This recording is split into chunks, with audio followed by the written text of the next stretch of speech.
What's up, guys? How you doing? This is Dave Uziel. Hope you're doing well. We are here at the Urban BCN headquarters here in South San Francisco, California, just north of SFO and just south of San Francisco, our wonderful city. Want to welcome you here. Want to welcome you to this, our new YouTube page, which is going to be called The Blind Spot. So, as many of you guys know, I created the Limo Lounge podcast about a year and a half ago, and kind of slacked off due to some personal reasons. And during this time, we're all going through the COVID-19 pandemic, and we've all struggled with how to keep ourselves busy. So with the help of Rodrigo, who's behind the camera, Tariq, who's one of my drivers, and Virginia, who's my content writer, we decided to bring back the podcast but change it up a little bit. So that's what The Blind Spot is. So why the name The Blind Spot? I think a lot of it has to do with the fact that we were all blindsided by this pandemic that's literally changed this world inside and out. Everyone we talk to has experienced either tragedy or hardship or loss in their business, their personal life, all that because of COVID-19. And solely one pandemic has changed the way we think and the way we're probably going to live our lives, at least for the next 6 months, maybe even longer. And that comes with my face mask.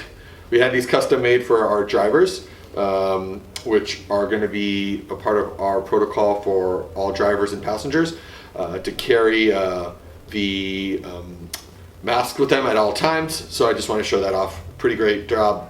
Super breathable. If you want that information of where we bought ours, I'll put the link at the bottom of this YouTube page. So the Blind Spot is going to be a place where anyone and everyone can come and talk. It's not going to be just me blabbing like I am right now, or us talking about just the limo industry. Our first guest is going to be Jesse Burdick, who most of you guys don't know is one of maybe the top 20 powerlifters in the world, at least for the last 20 years. He's actually a personal friend of mine, a mentor of mine. He's my coach. He's taught me a lot about health and wellness, how to get strong mentally and physically at the same time, and not really worry about my weight, which matters, but he allowed me to get past that. So we'll be talking to him first, and then I got some really cool guests to talk about, financials, business, entrepreneurship, graphic design, social media, all this cool stuff. And hopefully we're going to try to push out a podcast once a week. And if things start to roll, we'll start doing it twice a week. We're going to also have live videos when we can. We're going to have videos of all our podcasts on our YouTube page, which you can find at, it's at The Blind Spot. We have our Instagram and all our social media on the bottom of this video. You'll be able to get updated every time a new video comes out. The hope is to help educate me, like I did with Limo Lounge, but also help educate you. We're going to talk to a wide variety of people. It's not going to be limited just to the limo industry, even though that's where my heart is. We'll talk to friends. We'll talk to maybe enemies, so we could build those friendships back up. Maybe not enemies, because I don't really have enemies. I just, whatever, people don't like me, they don't like me, it's fine. But the goal is to get smarter, learn from each other, grow, and laugh. If you don't like bad words, well, you better fucking turn this off now, because I'm the king of swearing. You'll never see me dressed up, even if I have a billionaire sitting next to me. I'm going to be in these shorts, or maybe my Lululemon shorts. Wait, these are Lululemons. But I have nicer Lululemons that actually look nice. And I might even wear a polo shirt depending on if I'm feeling good about myself that day. Today I'm feeling really good because I got a haircut yesterday, which was super cool, because obviously we're in lockdown here, or shelter in place, whatever you want to. I call it lockdown. It's like being in jail. Fuck it. Okay. Fortunate enough that I could come to my office and be here with Rodrigo, who's my dude, and we're doing a whole bunch of cool stuff, which I'll talk about in a second. So I got a haircut yesterday, got my beard trimmed up. Everybody laughs at me, why do you get a haircut? I get a haircut once a week. So don't laugh, okay? And if you're laughing at me right now, you should be ashamed of yourself, because you shouldn't shame people that don't have hair. It's like fat shaming, but for people without hair. Anyways, we'll change the subject because I'm starting to get a little heated here. And then I got some new ink. My boy Neto, I don't know if you can see it right here. He's in the back right now. He's our in-house hairstylist. Sorry, he's a barber friend of mine who needed a place to do some work while his shop was shut down. So I invited him to come back here because we're empty here. And then what else we're doing? Oh, so super excited that we're building a 1967 Lincoln Continental convertible from scratch. Again, I bring up Rodrigo because he's like my right hand, and he's behind the camera, so you can't really see him. Maybe I'll throw a still picture of him smiling at me right now. Here, I don't have my cell phone, so I can't take a picture of him right now.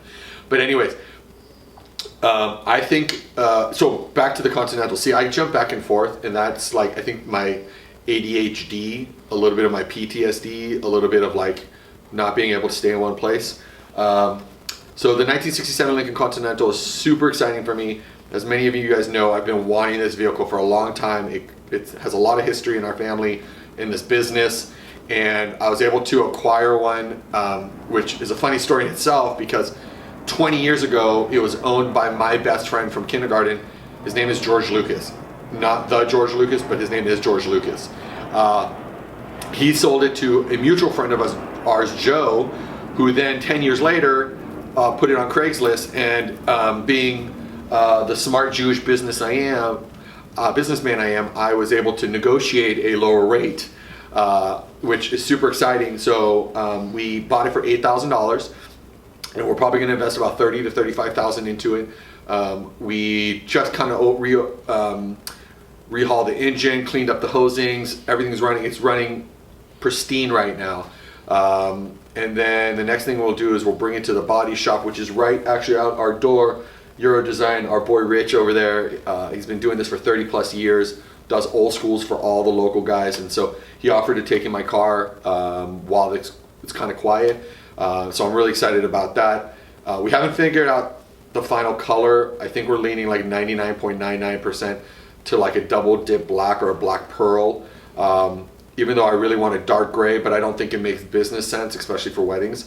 But if you have an opinion, I want you to put it in the comments, because I really like a dark gray, kind of like a matte black, maybe a little lighter, all chromed out, looking really clean with black interior, black top. Super cool for weddings. That's our goal, is to have this for weddings, but also a cruiser. You know, it's going to be kind of our company vehicle. We don't have a company dog yet. Hopefully, maybe one day, that's the next thing I'll invest money in. The other thing we're doing is we took one of our Sprinters out of our fleet for many reasons, but we decided to, as a project, build an RV. Well, I decided. Rodrigo still thinks I'm crazy for it. But we're building an RV that could sleep 2, maybe 3 if you have a little child. It's going to have a shower, bathroom, a full-on kitchen, microwave, refrigerator, like all the cool stuff you would need, and you'd be able to travel around town. We would hope that, well, I plan to take it around and explore this beautiful country. I've not been fortunate enough to go see this country. The only thing I've seen is Hawaii, Florida, and these are by plane, so it really sucks. You don't get to see in between. And then like my farthest was, I guess Bali was my farthest, which was a cool ass trip. If you've never been to Bali, go to Bali. If you need a car service there, Bali Car Service, my boy Dewa, I have his phone number, and I'll put it in the bottom of this video so you can contact him through WhatsApp. Great tour guide, gave us an experience. Anyways, back to trip. And the other place I've been to is Israel, and I've probably been to Israel like, I don't know, 25 times or something like that. I don't even know exactly. But anyways, enough of the blabbing. I'm really excited about this. I think it's going to be a great thing for me specifically, and I'm being selfish here. That's going to keep me busy and allow me to really commit to something so that my mind can focus. As many of you guys know, I do have PTSD. I am going to therapy for it. I love my therapy team. I love my therapist. With the help of medication, unfortunately, well, not unfortunately, I shouldn't say that. With the help of medication, I'm able to be balanced more and be productive. And I'm thankful for my family. I'm thankful for my friends. I'm thankful for my teammates at Urban BCN for helping me, I guess, have a purpose every day. Unfortunately, this country deals with a lot of people with PTSD that doesn't have the proper support. And hopefully what I can do is provide resources here on this podcast too for stuff like that. So anyways, that's it. I think I blabbed enough. Urban BCN, this is Dave. I really appreciate your time. We will see you at the next episode, which will drop soon. Have a great day.